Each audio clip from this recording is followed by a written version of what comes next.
بسم اللہ الرحمن الرحیم۔ السلام علیکم ورحمۃ اللہ وبرکاتہ۔ جیسا کہ اب ہم وظائف شیئر کر رہے ہیں 25ویں شب قدر طاق رات کے، اور ساتھ ہی الحمدللہ جمعۃ المبارک کی رات بھی ہے۔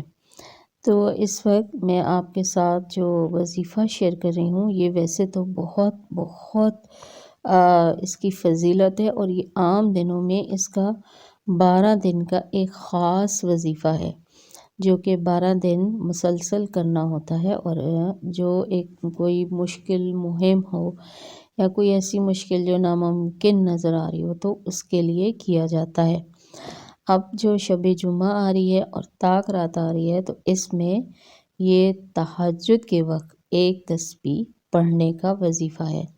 تہجد کے وقت کا تو یہی حساب ہے نا کہ جب ویسے تو اب جو رات ہے اس میں الحمدللہ پوری رات ہی انسان جاگتا ہے، تو جب جاگتا ہے تو وہ جو 2 رکعت ہیں وہ تہجد اور مطلب نفل کے طور پر پڑھے جاتے ہیں۔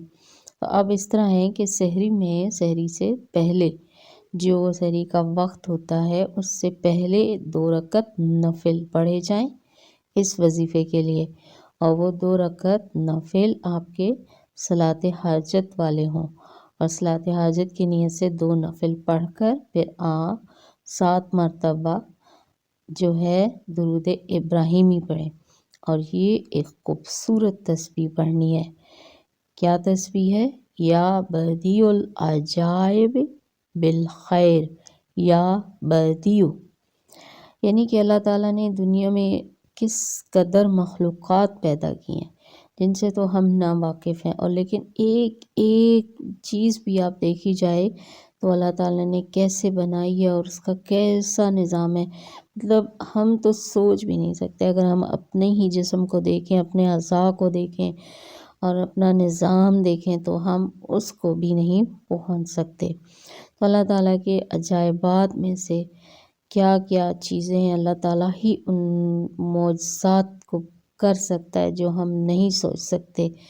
تو یا بدیع العجائب بالخیر، یا بدیع، یہ بہت خوبصورت تسبیح ہے۔ اللہ تعالیٰ اپنے اس چیز کو بہت پسند فرماتا ہے، تو اللہ تعالیٰ کی پسندیدہ تسبیح کو پڑھیے، 100 بار پڑھیے۔ یہ شب جمعہ میں پڑھیے اس طرح سے کہ تہجد کا وقت ہو اور سحری سے قبل کا وقت ہو۔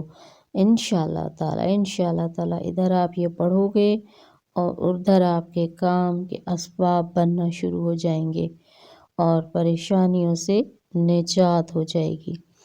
یہ ایک آسان سی تسبیح ہے، انشاءاللہ تعالیٰ بہت پیاری بھی ہے، اور اس کا ایک جو خاص وظیفہ ہے وہ میں انشاءاللہ تعالیٰ زندگی رہی تو شیئر کروں گی، جو کہ عام 12 دنوں کا ایک وظیفہ ہے۔